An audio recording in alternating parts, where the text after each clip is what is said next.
Bismillahirrahmanirrahim. Assalamu alaikum. Dear students, I am Mudassir Ali Sharif, your chemistry teacher.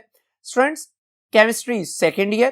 हम chapter number 1 discuss कर रहे हैं और आज का हमारा टॉपिक है ionization energy. Student, ionization energy का जो टॉपिक है आपने फर्स्ट ईयर में चैप्टर नंबर 6 में भी पढ़ा है और सेकेंड ईयर में भी इस टॉपिक को शामिल किया गया है आयोनाइजेशन एनर्जी को, जिसको आज हम डिटेल के साथ डिस्कस करेंगे. Student, examination point of view से और एंट्रेंस टेस्ट के पॉइंट ऑफ व्यू से दोनों तरह से ये जो टॉपिक है ये बहुत ही इंपॉर्टेंट है. आपने इसको ध्यान से समझना है, इंपॉर्टेंट कॉन्सेप्ट्स को साथ साथ राइट डाउन कर लेना है और अच्छे तरीके से इसको प्रिपेयर करना है. तो आइए स्टार्ट करते हैं आज का टॉपिक. जी students, ionization energy. Students, ionization energy is also called ionization enthalpy. Ionization energy is also called ionization enthalpy. और स्टूडेंट्स, इसको हम एब्रीवेट करते हैं I डॉट E से. I dot E stands for ionization energy और ionization enthalpy. Student, topic start करने से पहले मैं सबसे पहले एक टर्म को एक्सप्लेन करना चाह रहा हूं, that is ionization. What is ionization, और फिर मैं अपने एक्चुअल टॉपिक की तरफ मूव करूंगा. स्टूडेंट्स, जब आप आयोनाइजेशन का लफ्ज बोलते हैं तो आयोनाइजेशन का मतलब है कि जब कोई एटम या मॉलिक्यूल इलेक्ट्रॉन लूज या गेन करे तो इसके नतीजे में अगर एटम है तो आयन बनेगा, मॉलिक्यूल है तो मॉलिक्यूलर आयन बनेगा. That process is called ionisation. Students, ये मैंने आपको जनरली डेफिनेशन बता दी कि एटम या मॉलिक्यूल का इलेक्ट्रॉन का लूज करना या गेन करना आयोनाइजेशन कहलाता है. स्टूडेंट्स, अब मैं इस आयोनाइजेशन को पर्टिकुलरली अपने टॉपिक के हवाले से बात करने जा रहा हूं. तो हमारे टॉपिक के लिहाज से जब मैं आयोनाइजेशन एनर्जी की बात करूंगा तो आयोनाइजेशन का मतलब है कि जब कोई एटम इलेक्ट्रॉन लूज करता है उसके नतीजे में, डेफिनेटली इलेक्ट्रॉन लूज किया है तो उसके नतीजे में क्या बनेगा, ion, which is positive ion, that is also called cation, and this process is called ionisation. Students, पहले मैंने आपको जनरली बता दिया कि ये एटम भी हो सकता है, मॉलिक्यूल भी हो सकता है, ये इलेक्ट्रॉन लूज भी कर सकता है, ये इलेक्ट्रॉन गेन भी कर सकता है. लेकिन अपने टॉपिक के कॉन्टेक्स्ट में मैंने रिस्ट्रिक्शन लगा दी कि जब आपने आयोनाइजेशन एनर्जी की बात करनी है तो फिर आपने कहना है कि atom which is the particle of element, जब एटम इलेक्ट्रॉन लूज करता है तो उसके नतीजे में पॉजिटिव आयन बनता है. That process is called ionisation. और स्टूडेंट, एटम से पॉजिटिव आयन बनाने के लिए जितनी आपको एनर्जी रिक्वायर्ड होती है that is called ionisation energy और ionization enthalpy.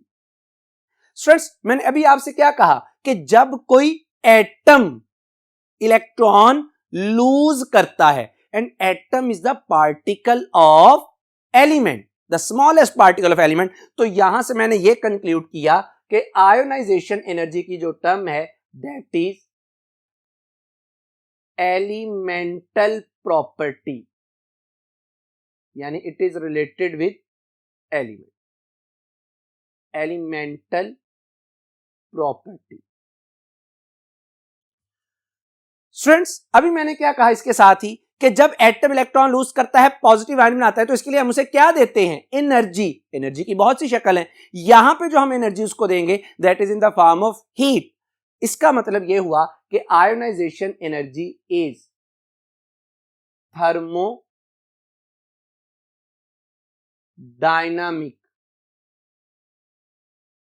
Property.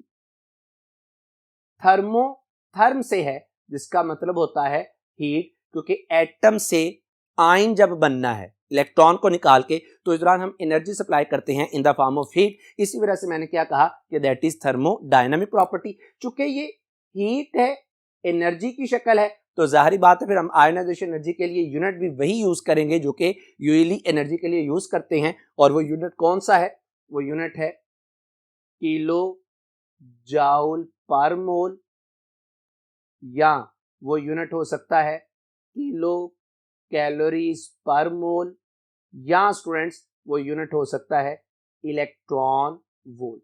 These are all units of energy. तो स्टूडेंट्स अब आइए जो आयोनाइजेशन एनर्जी की प्रॉपर डेफिनेशन है। क्या डेफिनेशन है? The minimum quantity of energy required to remove an electron from the outermost shell of the isolated gaseous atom. Students यहां पे कुछ टर्म्स हैं इंपॉर्टेंट, जैसे एक टर्म है मिनिमम क्वांटिटी, ये मिनिमम का लफ्ज क्यों यूज हुआ। दूसरी टर्म है रिक्वायर्ड,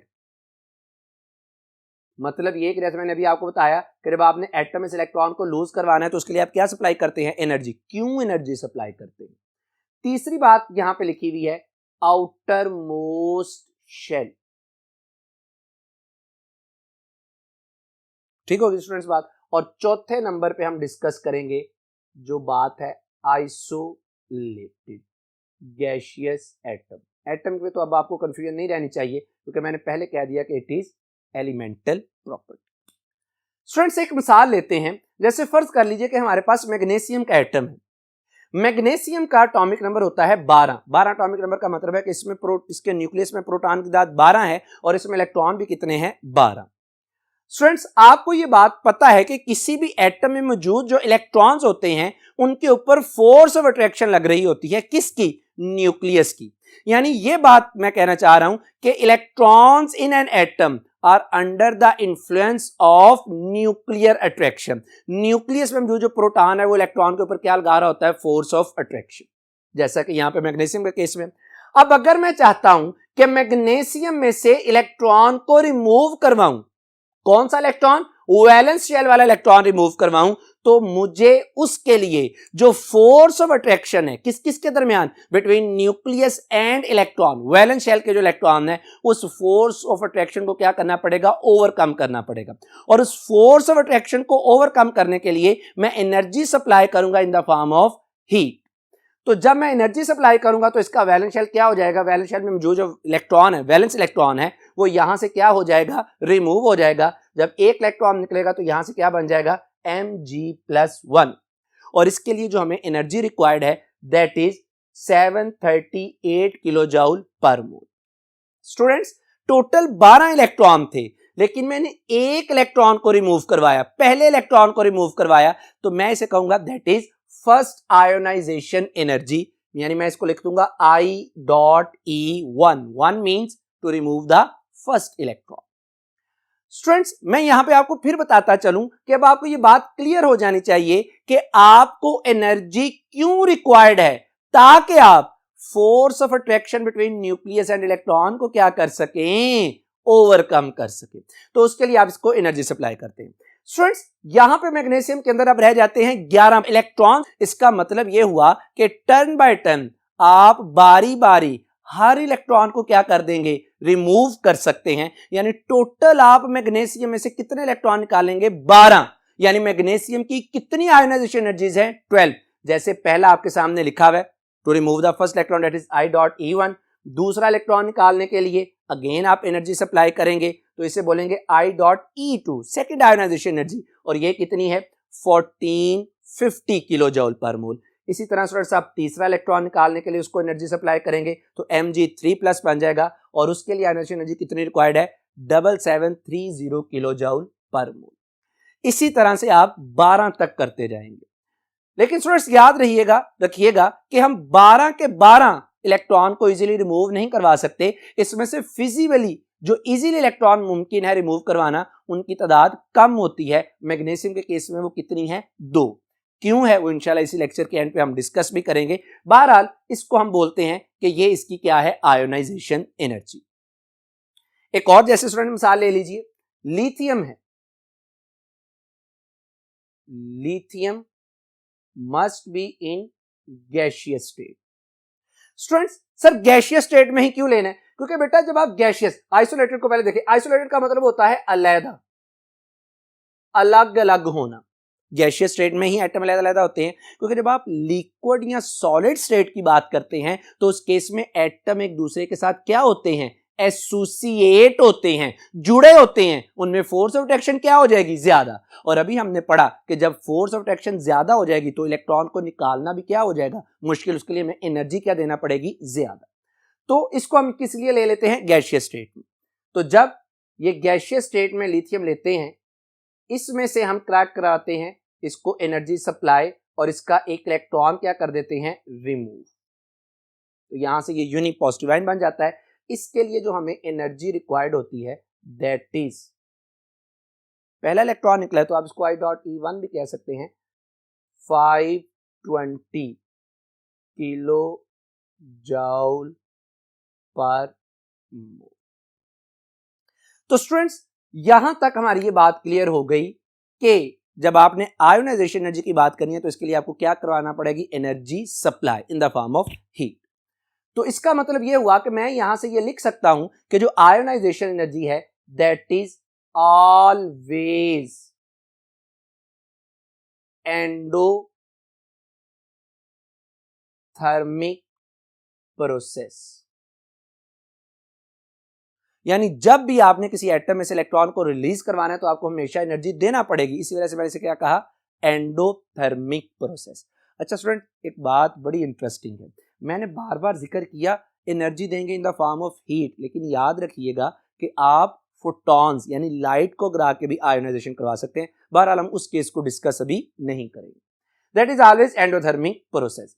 स्टूडेंट्स याद रखिएगा कि जो आयोनाइजेशन एनर्जी है that is the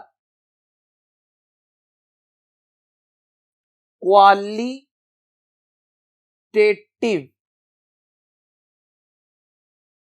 measurement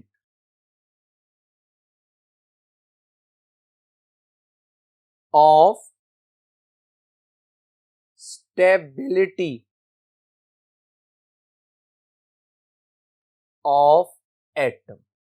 students बड़ी बेहतरीन बात करने जा रहा हूं, क्वालिटेटिव मेजरमेंट, यानी ये क्वालिटेटिव मेजरमेंट है किसकी, स्टेबिलिटी ऑफ एटम। आपको एक शॉर्टकट बता रहा हूं कि याद रखिएगा कि जो आयोनाइजेशन एनर्जी है that is directly proportional to stability, and stability is inversely proportional to reactivity। Student इस शॉर्टकट को याद रखिए। मैं इसको जस्टिफाई भी कर सकता हूं, जैसे मैं आपसे कहता हूं कि पीरियोडिक टेबल में एक बड़ा ही वेल नाउन ग्रुप है जिसे आप क्या बोलते हैं, नोबल गैसेस। स्टूडेंट्स ये जो नोबल गैसेस हैं these have highest ionization energy। इनकी आयोनाइजेशन एनर्जी क्या है, हाईएस्ट। क्यों है वो भी डिस्कस करेंगे इंशाल्लाह। हाईएस्ट आयोनाइजेशन एनर्जी, अगर आयोनाइजेशन एनर्जी इसकी हाईएस्ट है तो इसका मतलब है कि इनकी क्या है, हाईएस्ट स्टेबिलिटी। और अगर इनकी स्टेबिलिटी हाईएस्ट है तो बताइएगा कि इनकी क्या है, लोएस्ट रिएक्टिविटी। और स्टूडेंट्स यही तो बात है कि आप इन नोबल गैसेस को क्या बोलते हैं, इनर्ट गैसेस।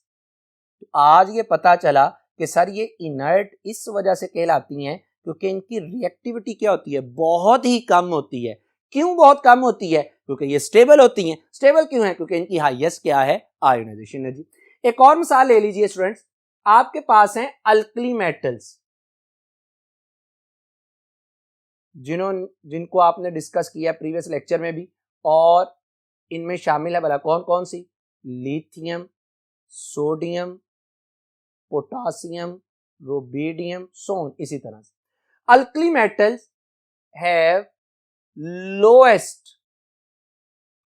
अब ये वैसे आपको खुद बताना चाहिए, लोएस्ट आयोनाइजेशन एनर्जी। अगर आयोनाइजेशन एनर्जी लोएस्ट है तो इसका क्या मतलब है, हाईली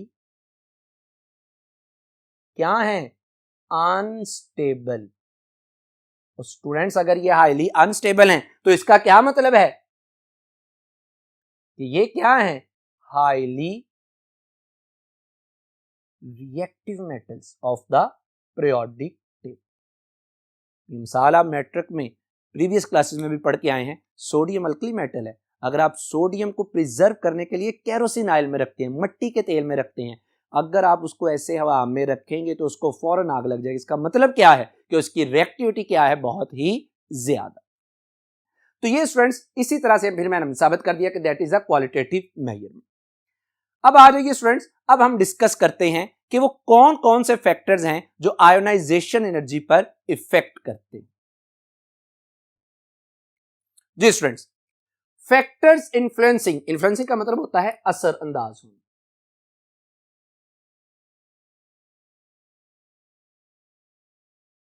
किस पे, आयोनाइजेशन एनर्जी पे। स्टूडेंट्स इसमें जो सबसे पहला फैक्टर हम डिस्कस करने जा रहे हैं, आयोनाइजेशन एनर्जी डायरेक्टली प्रोपोर्शनल है इसके effective nuclear charge. Dear students, मैंने आपको प्रीवियस लेक्चर में न्यूक्लियर चार्ज और इफेक्टिव न्यूक्लियर चार्ज का फर्क बड़ा क्लियरली समझाया है, ठीक है। अब बहरहाल ये याद रखिएगा कि जो आयोनाइजेशन एनर्जी है ये डायरेक्टली प्रोपोर्शनल है इफेक्टिव न्यूक्लियर चार्ज के। इसका मतलब है कि किसी एटम में जितना न्यूक्लियस का चार्ज, जितना न्यूक्लियस का उल्ट क्या होगा, ज्यादा उसकी अपने इलेक्ट्रॉन के ऊपर पकड़ जो है वो भी क्या होगी, उतनी ज्यादा। इसका मतलब है वहां से इलेक्ट्रॉन को निकालना क्या होगा, उतना ही मुश्किल, यानी उसकी आयोनाइजेशन एनर्जी क्या होगी, बहुत ज्यादा। दूसरा जो फैक्टर आता है स्टूडेंट्स वो है ionization energy is inversely proportional to the shielding और स्क्रीनिंग इफेक्ट। अगेन स्टूडेंट्स, आपने शील्डिंग और स्क्रीनिंग इफेक्ट पढ़ा है, थोड़ा सा आपको बता देता हूं कि शील्डिंग इफेक्ट क्या है, न्यूक्लियस की अट्रैक्शन का डिक्रीज होना, किस पर, वैलेंस शेल में मौजूद इलेक्ट्रॉन पर। तो जितना शील्डिंग इफेक्ट क्या होगा, ज्यादा, न्यूक्लियस का अपने वैलेंस शेल में मौजूद इलेक्ट्रॉन के ऊपर होल्ड भी क्या हो जाएगा, कम। जब होल्ड कम हो जाएगा तो उसका वहां से रिमूव होना भी क्या हो जाएगा, आसान, और जब रिमूव होना आसान हो जाएगा तो उसकी आयोनाइजेशन एनर्जी भी क्या हो जाएगी, कम। तीसरा स्टूडेंट फैक्टर है that ionization energy is inversely proportional to atomic radius of atom।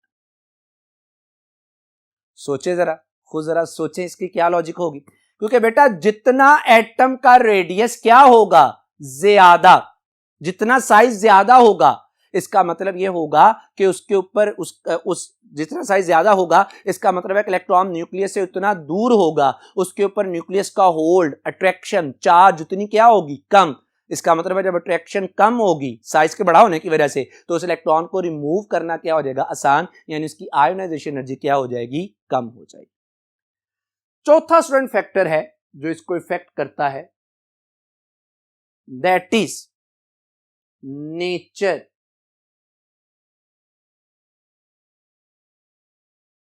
Of the orbital. यानी आपने जो इलेक्ट्रॉन रिमूव करना है वैलेंस शेल से, वो वैलेंस शेल के किस ऑर्बिटल में मौजूद है। स्टूडेंट बहुत ध्यान से समझिएगा जरा, ये बात बड़ी इंटरेस्टिंग है। फर्ज कर लीजिए कि मेरे पास एक एटम है, कोई भी एटम है, सपोज कर लेते हैं, उसमें पहला शेल है, दूसरा शेल है, तीसरा शेल है, चौथा शेल। स्टूडेंट जब आप चौथे शेल में पहुंचते हैं तो चौथे शेल के अंदर कौन कौन से ऑर्बिटल हैं, उसमें मौजूद होगा 4s, उसमें होगा 4p, उसमें होगा 4d और उसमें होगा 4f। आप ऐसे समझ लीजिए कि मेरे पास 4 एटम है। एक एटम ऐसा है जिसके वैलेंस शेल में मौजूद जो ऑर्बिटल है वो है 4s, एक ऐसा है जिसके वैलेंस शेल में मौजूद जो ऑर्बिटल है वो है 4p, एक में 4d, एक में 4f। तो तो स्टूडेंट्स मुझे बताइएगा कि इनमें से सबसे मुश्किल इलेक्ट्रॉन निकालना किस में से है? आप कहेंगे सर उस ऑर्बिटल में से इलेक्ट्रॉन निकालना सबसे मुश्किल है जो न्यूक्लियस के सबसे करीब है। जो न्यूक्लियस से जितना दूर होगा उसका न्यूक्लियस का उसमें मौजूद इलेक्ट्रॉन के ऊपर होल्ड भी क्या होगा, कम, उसका निकलना भी क्या हो जाएगा, आसान। थोड़ी सी एनर्जी देंगे फटाफट वो इलेक्ट्रॉन क्या हो जाएगा, रिमूव हो जाएगा। तो आपने देखा कि अगर मेरे पास चौथा शेल है, जो चौथे शेल में, फोर्थ शेल में सबसे पहले S आता है 4s, फिर आता है 4p, फिर आता है 4d, फिर आता है 4f। तो सबसे पहले आया S, इसका मतलब है कि S के ऊपर न्यूक्लियस का होल्ड सबसे ज्यादा है, इसके ऊपर इलेक्ट्रॉन के ऊपर न्यूक्लियस की पकड़ सबसे ज्यादा है। तो यहां से अगर आपने इलेक्ट्रॉन निकालना है तो उसके लिए आपको एनर्जी सबसे ज्यादा देना पड़ेगी, और F के ऊपर कम है तो उसको इलेक्ट्रॉन को निकालना भी क्या है, आसान। सो बात यह तय हुई कि सर सबसे मुश्किल इलेक्ट्रॉन का निकलना किस में से है, S में से, फिर सर किस में से है, P में से, फिर किस में से है, D में से, और फिर F। चीजें कंसेप्चुअली पढ़नी है ताकि अगर कोई कमी रह गई है फर्स्ट ईयर में भी तो अब ये पूरी हो जाए, ताकि आगे जाके आपको एंट्रेंस टेस्ट में बहुत फायदा हो। स्टूडेंट्स ये तो था चौथा। पांचवें नंबर पे आ जाइए, आयोनाइजेशन एनर्जी डायरेक्टली प्रोपोर्शनल है स्टेबल इलेक्ट्रॉनिक कॉन्फ़िगरेशन।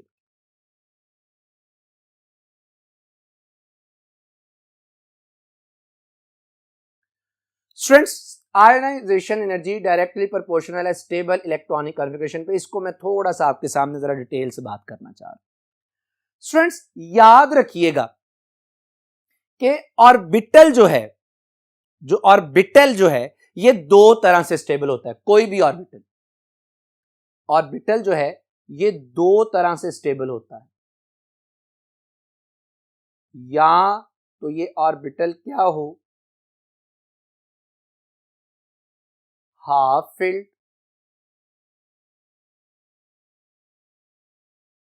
मैं एक्सप्लेन कर देता हूं स्टूडेंट्स इसको, या ये ऑर्बिटल क्या हो, फुली फिल्ड।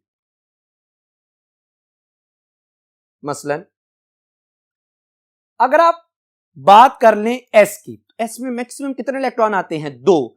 तो S या तो 2 इलेक्ट्रॉन जब होंगे तब स्टेबल होगा, या जब उसमें कितने इलेक्ट्रॉन होंगे, 1। P की बात कर लीजिए, P में फर्स्ट ईयर में पांचवें चैप्टर में आपने पढ़ा है, P में मैक्सिमम कितने इलेक्ट्रॉन आते हैं, 6। तो P कब स्टेबल होगा, जब कितने हो, 6 या 3। D कब स्टेबल होगा, 10 या 5। यानी बात ये करना चाह रहा हूं कि ये जो कॉन्फ़िगरेशन आप लिखते हैं, S में 1, P में 3, D में 5, F में 7, या तो ये स्टेबल है, या S में 2, P में 6, D में 10 और F में 14। स्टूडेंट्स मैं आपको और आसान कर देता हूं, मतलब मैं अगर P की बात करूं इसमें से, ताकि आपको समझने में क्या हो जाए, आसानी हो जाए। तो P की मैं अब बनाने लगा हूं 3 तरह से इसको कॉन्फ़िगरेशंस को ड्रा करने लगा हूं। अब आपने मुझे खुद बताना है, सोच।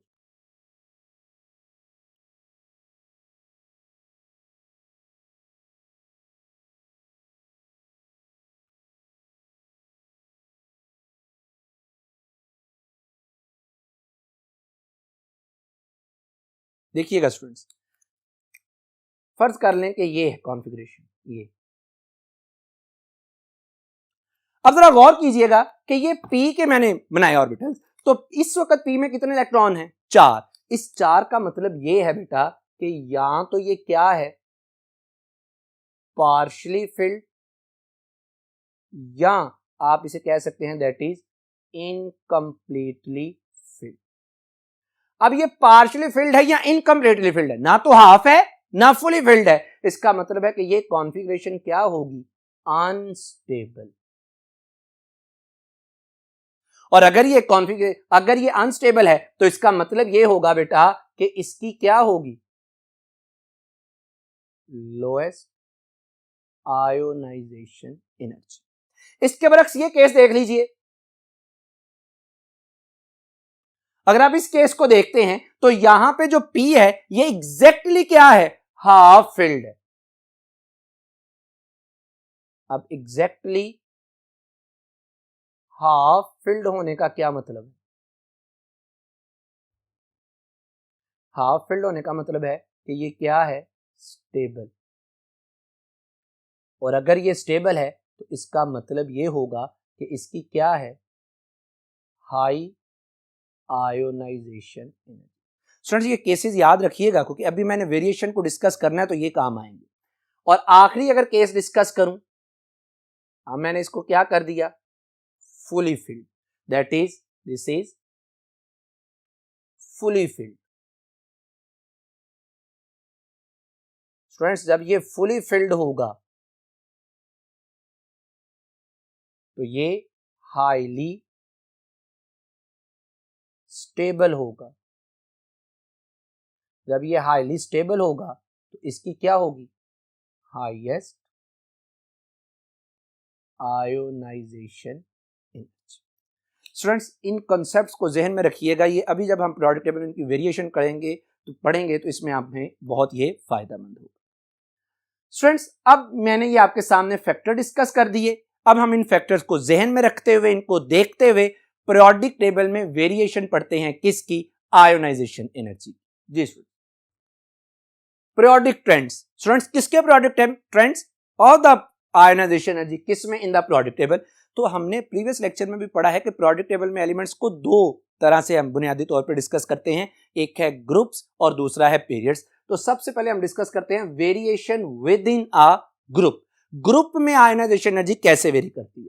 स्टूडेंट्स जब भी आप ग्रुप की बात करते हैं ना तो याद रखिएगा कि ग्रुप के लिए हम भला क्या बोलते हैं, इन a group, in a group, किसी भी ग्रुप में फ्रॉम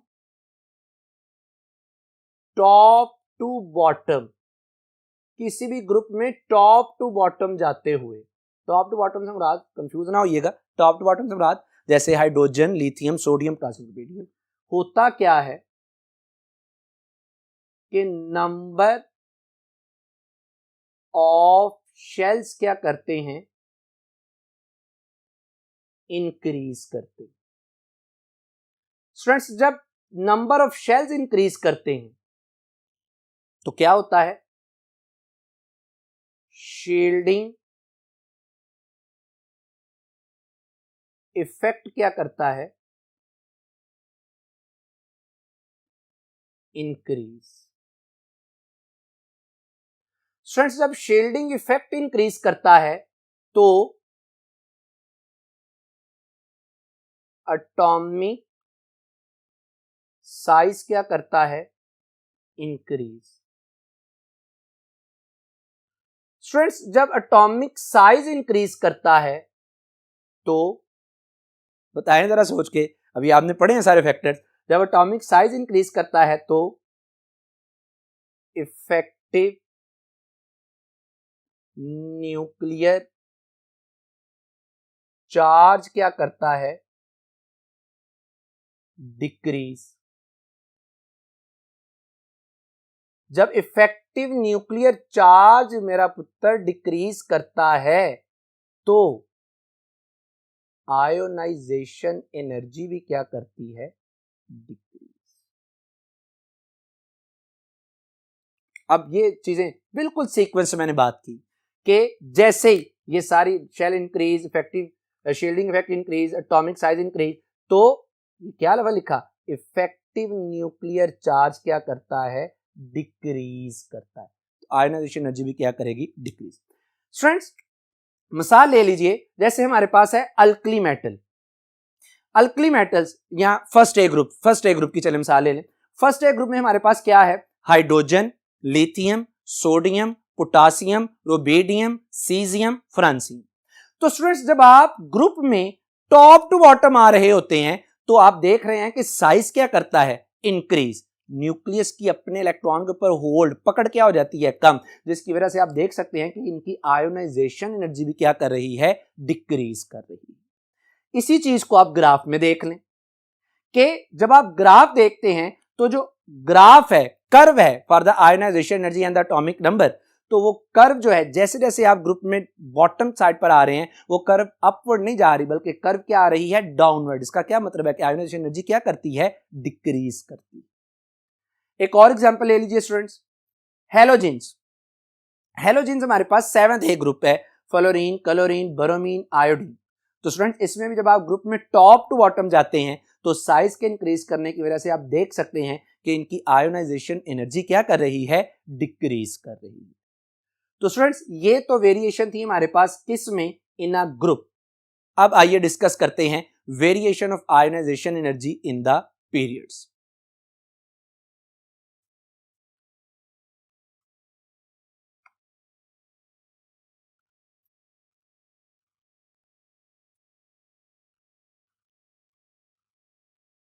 स्टूडेंट्स जब हम पीरियड्स की बात करते हैं तो पीरियड्स के लिए हम लिखते हैं कि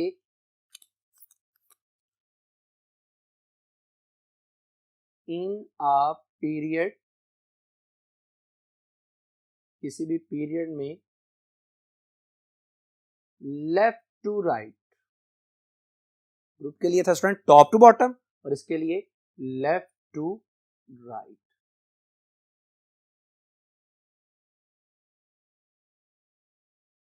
लेफ्ट टू राइट क्या होता है जी, लेफ्ट टू राइट जाते हुए नंबर ऑफ शेल्स स्टूडेंट्स रहते हैं same, number of shells same, shielding effect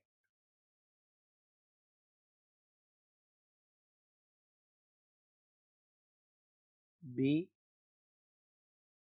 almost, मैंने बड़ी डिटेल से बात की हुई है, सेम और ऑलमोस्ट सेम। ऑलमोस्ट क्या रहता है, सेम। फिर फ्रेंड्स लेकिन क्या होता है, इफेक्टिव न्यूक्लियर चार्ज क्या करता है, इंक्रीज। जब इफेक्टिव न्यूक्लियर चार्ज इंक्रीज करता है तो एटॉमिक रेडियस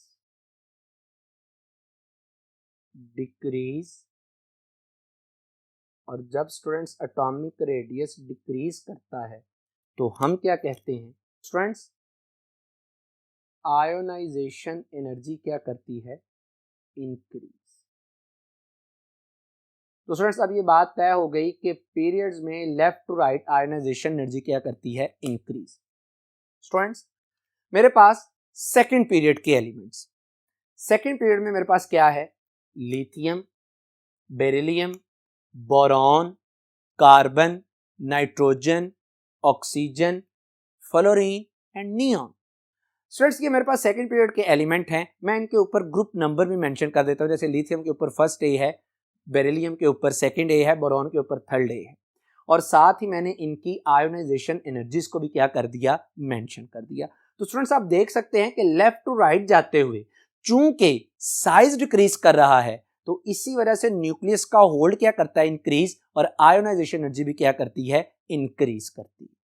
स्टूडेंट्स इसी चीज को ग्राफ की मदद से जरा देखिएगा। अगर मैं ग्राफ ड्रॉ करता हूं between ionization energy and atomic number तो मेरे पास ये कुछ रिजल्ट्स हासिल होते हैं। स्टूडेंट इस रिजल्ट में दो जगह पे आपको एक्सेप्शन नजर आ रही है। अभी मैंने कहा ना लेफ्ट राइट इंक्रीज करती है, lithium, beryllium, boron, carbon, nitrogen. तो अगर आप गौर करें कि लिथियम से बेरिलियम तक आयोनाइजेशन एनर्जी इंक्रीज करती है, बिल्कुल ठीक है। बेरिलियम से बोरॉन तक भी आयोनाइजेशन एनर्जी क्या करनी चाहिए, इंक्रीज। लेकिन आप देख रहे हैं कि बेरिलियम से बोरॉन पर आयोनाइजेशन एनर्जी इंक्रीज नहीं करती, हालांकि बोरॉन की ज्यादा होनी चाहिए, पर बोरॉन की आयोनाइजेशन एनर्जी क्या होती है, कम। एक चीज। दूसरा स्टूडेंट यहां पे ऑब्जर्व कीजिएगा कि जैसे आप आगे चलते जाते हैं, boron, carbon, nitrogen, nitrogen and oxygen, तो स्टूडेंट्स नाइट्रोजन की आयोनाइजेशन एनर्जी कम होनी चाहिए और ऑक्सीजन की क्या होनी चाहिए, ज्यादा। लेकिन आप गौर कर रहे हैं कि हो क्या रहा है, यहां पर ऑक्सीजन की कम है और नाइट्रोजन की क्या है, ज्यादा। यानी यहां पे मेरे पास कितनी एक्सेप्शंस आ गई, 2। तो मैं इसको कहता हूं कि बुनियादी तौर पे क्या हुआ कि elements of group third A, students याद रहे कि थर्ड ए में सारे ही, बोरॉन, एल्यूमिनियम, गैलियम वगैरह, and elements of group 6A, कौन कौन से हैं इसमें students, oxygen, sulphur, selenium, etc, show abnormal behaviour. Abnormal का मतलब है जो कि नॉर्मल ना हो, हमारे कॉन्सेप्ट के मुताबिक ना, बल्कि डेविएट करे, एबनॉर्मल बिहेवियर। स्टूडेंट्स अब इस चीज को समझना है कि सर ऐसा क्यों होता है। फॉर एग्जाम्पल मैं बात कर लेता हूं सेकेंड ग्रुप में, किसकी, बेरिलियम। बेरिलियम का एटॉमिक नंबर स्टूडेंट्स कितना होता है, 4, 1s2 2s2। इसी तरह थर्ड ए ग्रुप में हमारे पास है बोरॉन 5, जिसका क्या मतलब है, 1s2 2s2 2p1। स्टूडेंट्स मैंने अभी आपके साथ पॉइंट डिस्कस किया कि आयोनाइजेशन एनर्जी डायरेक्टली प्रोपोर्शनल है स्टेबल इलेक्ट्रॉनिक कॉन्फ़िगरेशन के, और मैंने आपसे कहा कि हाफ फिल्ड या फुली फिल्ड जो ऑर्बिटल्स हैं ये क्या होते हैं, ज्यादा स्टेबल, और इनकी आयोनाइजेशन एनर्जीज भी क्या होती हैं, ज्यादा होती हैं। गौर कीजिएगा स्टूडेंट्स, अगर मैं बेरिलियम की बात करता हूं तो बेरिलियम का जो वैलेंस ऑर्बिटल है दैट इज कंप्लीटली फिल्ड, ये क्या है, कंप्लीटली फिल्ड है। लेकिन अगर आप बोरॉन की बात करते हैं तो इसका जो वैलेंस ऑर्बिटल है ना तो ये कंप्लीटली फिल्ड है, ना ही ये हाफ फिल्ड। इसका मतलब ये हुआ कि जो थर्ड ए ग्रुप के मेंबर्स हैं इनकी अनस्टेबल होती है क्या, इलेक्ट्रॉनिक कॉन्फ़िगरेशन। स्टूडेंट्स आप इसकी रीजन ऐसे भी दे सकते हैं, जैसे मैंने आपसे पहले कहा कि सबसे मुश्किल इलेक्ट्रॉन निकालना एस में से है, फिर किस में से है, पी में से। और अगर आप गौर करें तो बेरिलियम का जो वैलेंस ऑर्बिटल है वो बनता है एस, जिसके ऊपर न्यूक्लियस का ऑर्बिट ज्यादा है, और बोरॉन का बनता है पी, इसके ऊपर न्यूक्लियस का ऑर्बिट क्या है, कम। तो आप दोनों वजूहात बता सकते हैं, एक इलेक्ट्रॉनिक कॉन्फ़िगरेशन के लिहाज से और दूसरा नेचर ऑफ ऑर्बिटल के लिहाज से। इसी तरह स्टूडेंट एक हमारे पास अभी एक्सेप्शन मैंने आपके सामने की, 6th ग्रुप, 5वें और 6ठे में आई।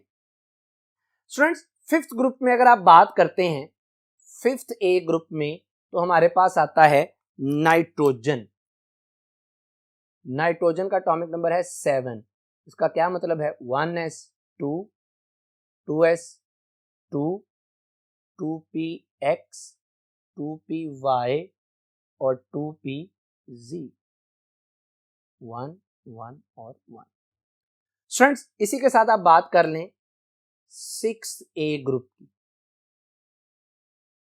6A ग्रुप में हमारे पास आता है, लेट्स सपोज ऑक्सीजन, मैं एक एक एलिमेंट की मिसाल ले रहा हूं, 1s2 2s2 2px 2py और 2pz। उसके मुताबिक पहले एक एक इलेक्ट्रॉन की फिलिंग अगर बचे तो स्टूडेंट्स अब आप गौर कर सकते हैं कि अगर मैं नाइट्रोजन की बात करता हूं तो जो उसका वैलेंस ऑर्बिटल है वो क्या है, हाफ फिल्ड। लेकिन जब ऑक्सीजन की बात करें तो ऑक्सीजन का जो वैलेंस ऑर्बिटल है ये ना तो हाफ फिल्ड है ना ही फुली फिल्ड है, यानी यही जो कंसेप्ट अभी डिस्कस करके आया हूँ कि हाफ फिल्ड स्टेबल है या फुली फिल्ड। तो आप कहेंगे कि सर नाइट्रोजन की आयोनाइजेशन एनर्जी इस वजह से ज्यादा है, पांचवें ग्रुप की आयोनाइजेशन एनर्जी इस वजह से ज्यादा है क्योंकि पांचवें ग्रुप का जो वैलेंस ऑर्बिटल है वो क्या है, हाफ फिल्ड। लेकिन जो छठा ग्रुप है इसकी आयोनाइजेशन एनर्जी कम है क्योंकि अगेन इसकी क्या है, अनस्टेबल इलेक्ट्रॉनिक कॉन्फिगरेशन। तो स्टूडेंट्स ये एक्सेप्शन सेम इसी तरह से नीचे चलती जाएंगी। बेरिलियम के नीचे मैग्नीशियम, मैग्नीशियम के नीचे कैल्शियम एंड सोन, ऑक्सीजन के नीचे इसी तरह से सल्फर एंड सोन चलती रहेंगी। स्टूडेंट्स अब यहां पे मैं आपसे एक और कॉन्सेप्ट थोड़ा सा डिस्कस करना चाह रहा हूं, हायर आयोनाइजेशन एनर्जीज। इसमें मिसाल ले लीजिए अगेन मैग्नीशियम, जैसा कि मैंने लेक्चर के स्टार्ट में भी आपको मिसाल दी। मैग्नीशियम की जब आप एग्जांपल लेते हैं तो मैग्नीशियम का एटॉमिक नंबर होता है 12 और आपके सामने इसकी पहली आयोनाइजेशन एनर्जी लिखी है। पहली आयोनाइजेशन एनर्जी का मतलब है to remove the first electron that is 738 kilo joule per mole. इसी तरह जब मैग्नीशियम में से दूसरा इलेक्ट्रॉन निकालते हैं that is called second ionization energy. क्या है second ionization energy, to remove the second electron after the removal of first electron. वो आती है मेरा पुत्र यहां पे आपके पास 1450 किलो जूल पर मोल, ये सेकंड होगी। इसी तरह मैग्नीशियम की देखिएगा थर्ड आयोनाइजेशन एनर्जी, तो जब तीसरा इलेक्ट्रॉन, थर्ड आयोनाइजेशन एनर्जी क्या है, to remove the third electron after the removal of second, वो मेरा पुत्र आपके पास आती है 7730 किलो जूल पर मोल। स्टूडेंट्स आपने एक बात ऑब्जर्व की है कि जब फर्स्ट आयोनाइजेशन एनर्जी है उसकी वैल्यू कम है, जो सेकंड आयोनाइजेशन एनर्जी है ये उससे ज्यादा है, जो थर्ड है तो ये उससे ज्यादा है। इसका मतलब है जो चौथी आयोनाइजेशन एनर्जी है वो थर्ड से भी क्या होगी, ज्यादा। तो जनरली यहाँ पे एक ट्रेंड क्या बना कि first ionization energy is less than second ionization energy is less than third and so on. Students अब इसकी वजह ढूंढते हैं। तो दोबारा से अगर आप गौर करें मैग्नीशियम की आयोनाइजेशन एनर्जीज पर, तो जैसे जैसे इलेक्ट्रॉन की रिमूवल होती जा रही है उसी तरह से इसमें प्रोटॉन की तादाद क्या होती जा रही है, ज्यादा। अब जैसे जैसे प्रोटॉन की तादाद ज्यादा होती जा रही है न्यूक्लियस का अपने इलेक्ट्रॉन के ऊपर होल्ड भी क्या होता जा रहा है, ज्यादा। फॉर एग्जांपल जब आप मैग्नीशियम एटम की बात करते हैं तो उसमें 12 proton 12 electron. Mg+1 unipositive ion की बात करते हैं तो 12 proton 11 electron. Mg+2 dipositive ion की बात करते हैं तो 12 प्रोटॉन 10 इलेक्ट्रॉन। इसका मतलब यह हुआ कि the dominant positive charge holds the remaining electrons with greater force and make the removal of the further electron more difficult। यानी प्रोटॉन की तादाद बढ़ती जा रही है इलेक्ट्रॉन के निकलने की वजह से, जिसकी वजह से न्यूक्लियस का अपने इलेक्ट्रॉन के ऊपर होल्ड क्या होता जा रहा है, ज्यादा, जिसकी वजह से उसकी आयोनाइजेशन एनर्जीज क्या करती जाती हैं, इंक्रीज करती जाती है। तो ये स्टूडेंट्स हायर आयोनाइजेशन एनर्जी का कॉन्सेप्ट। अब आ जाइए, अब तक आप पढ़ चुके आयोनाइजेशन एनर्जी के फैक्टर्स, उसकी प्रोडक्ट टेबल में variation, higher ionization energies. Students अब आपके लिए एक क्वेश्चन है कि the element which have the highest ionization energy in the periodic table is, और दूसरा the element which has the lowest ionization energy in the periodic table is. जरा जहन पे जोर डालें, आपने वेरिएशन पढ़ी तो जवाब आएगा sir highest ionization energy in the periodic table is of helium. पता चला कि हेलियम प्रोडक्ट टेबल का सबसे स्मॉलेस्ट एटम है and lowest ionization energy in the periodic table is of C C. याद रखिएगा स्टूडेंट्स, ये आपके लिए था बड़ा इंटरेस्टिंग फैक्ट। स्टूडेंट्स अब हम डिस्कस करते हैं आयोनाइजेशन एनर्जीज के कुछ कॉन्सेप्ट्स, कुछ एप्लीकेशंस के आयोनाइजेशन एनर्जी को पढ़ के हमें केमिस्ट्री के हवाले से क्या क्या बेनिफिट्स मिल सकते हैं। तो आइए स्टार्ट करते हैं एप्लीकेशंस ऑफ आयोनाइजेशन एनर्जी। जी students, applications of ionization energy, इसमें सबसे पहली एप्लीकेशन है index of metallic character. Students metallic character inversely proportional है आयोनाइजेशन एनर्जी की। स्टूडेंट हमने प्रीवियस लेक्चर में भी पढ़ा था कि मेटेलिक और नॉन मेटेलिक रिएक्टर में फर्क, मेटल्स क्या हैं जो इजीली इलेक्ट्रॉन रिलीज कर सके। स्टूडेंट्स इजीली इलेक्ट्रॉन उसी वक्त लूज होता है जब उसकी आयोनाइजेशन एनर्जी क्या हो, कम। तो मेटेलिक करैक्टर और आयोनाइजेशन एनर्जी एक दूसरे के साथ क्या है, इनवर्स। जितना किसी एलिमेंट की आयोनाइजेशन एनर्जी कम होगी उसका मेटेलिक करैक्टर उतना ज्यादा, जितनी आयोनाइजेशन एनर्जी ज्यादा उतना उसका मेटेलिक करैक्टर क्या होगा, कम। तो यहां से तीन पॉसिबिलिटीज बन गई। अगर लो आयोनाइजेशन एनर्जी है then the element is metal, अगर हाई आयोनाइजेशन एनर्जी है then the element is non metal, और अगर मॉडरेट वैल्यू है तो वो क्या है, मेटालाइट। स्टूडेंट्स अब मैं एक बड़ा बेहतरीन रिलेशन डेवलप करने लगा हूं। अभी आप पढ़ के आए कि पीरियड्स में left to right ionization energy क्या करती है, इंक्रीज। इसका मतलब ये हुआ कि लेफ्ट साइड पर जो एलिमेंट है उनकी आयोनाइजेशन एनर्जी क्या है, कम, यानी वो क्या है, मेटेलिक। और राइट साइड पर जैसे आप मूव करेंगे उनकी आयोनाइजेशन एनर्जी क्या है, ज्यादा, मतलब वो क्या है, नॉन मेटेलिक। स्टूडेंट्स दूसरी एप्लीकेशन है हमारे पास strength of reducing agent. Students reducing agent क्या होता है, जो दूसरों को रिड्यूस करे और खुद ऑक्सीडाइज हो। खुद ऑक्सीडाइज होने का क्या मतलब है कि वो इलेक्ट्रॉन को क्या करता है, रिलीज। और जब इलेक्ट्रॉन रिलीज करना हो तो उसके लिए जरूरत होती है किसकी, आयोनाइजेशन एनर्जी की। तो इसका मतलब यह हुआ कि reduce strength of reducing agent inversely proportional है आयोनाइजेशन एनर्जी के। जितनी आयोनाइजेशन एनर्जी कम उतना इजीली इलेक्ट्रॉन रिलीज हो जाएगा। स्टूडेंट्स इसका मतलब यह भी हुआ कि पीरियोडिक टेबल में जो अल्कली मेटल्स हैं इनकी आयोनाइजेशन एनर्जी सबसे कम है, they are the best reducing agents in the periodic table. Student तीसरी एप्लीकेशन है हमारे पास रिएक्टिविटी ऑफ मेटल। स्टूडेंट्स मुझे बताइएगा कि मेटल क्या है। मेटल वो है जिसके ऊपर पॉजिटिव चार्ज हो, जो इलेक्ट्रॉन रिलीज करे, और ये दोनों काम उसी वक्त होंगे जब उस एलिमेंट की आयोनाइजेशन एनर्जी क्या होगी, कम। इसका मतलब है कि मेटेलिक करैक्टर भी इनवर्सली प्रोपोर्शनल है किसके, रिएक्टिविटी ऑफ मेटल भी इनवर्सली प्रोपोर्शनल है किसके, आयोनाइजेशन एनर्जी। आखिरी student application prediction of the valency of element. Students from the gaps in first, second, third, fourth and so on ionization energy we can guess the valency of an element. यानी हम ionisation energies के दरमियान में जो gap है, पहली, दूसरी, तीसरी, चौथी, उनके दरमियान में जो गैप है उससे हम एलिमेंट की वैलेंसी को प्रेडिक्ट कर सकते हैं। जैसे स्टूडेंट्स आप देख लीजिए कि मेरे पास सोडियम है, सोडियम की फर्स्ट आयोनाइजेशन जो एनर्जी है, यानी to remove the first electron, वो कितनी है भला, 496 किलो जूल पर मोल।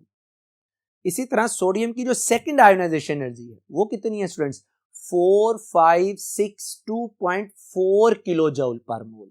अब गौर कर रहे हैं, पहली है 496 और दूसरी है 4562.4 किलोग्राम, 4 किलो जूल पर मोल। अब गौर कर रहे हैं कि पहली और दूसरी के दरमियान में जो एनर्जी गैप है वो बहुत बहुत ज्यादा है, कम से कम कुछ 7-8 गुना उसमें क्या है, एनर्जी गैप। इसका मतलब क्या हुआ स्टूडेंट्स कि जब दो आयोनाइजेशन एनर्जीज के दरमियान गैप बहुत ज्यादा हो तो जो आयोनाइजेशन एनर्जी कम होगी उस एलिमेंट की वैलेंसी भी उतनी ही होगी। जैसे सोडियम की पहली और दूसरी में गैप बहुत ज्यादा है तो जो कम वाली आयोनाइजेशन एनर्जी है वही उसकी क्या होगी, वैलेंसी। कम वाली कौन सी है, 496, और 496 उसकी क्या होगी, उसके लिहाज से उसकी क्या होगी वैलेंसी, यानी 1।